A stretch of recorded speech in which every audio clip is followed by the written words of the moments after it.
Hi everyone, in front of me I have the Xiaomi 12 smartphone, and in this video I would like to show how you can set up Opera as your default browser on this device. In order to do that, you will need to open up the Settings app, scroll down until you stumble upon the Apps category. Here tap on Manage Apps, go for these three little dots on the top right corner of your display, Default Apps menu, Browser, and here you can just go ahead and choose Opera as your default browser.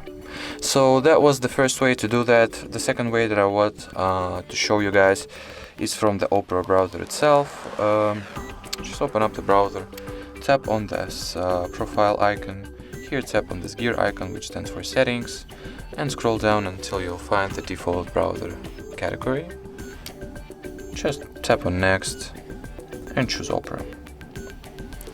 So that was it for this video. Thank you so much for watching, and bye bye.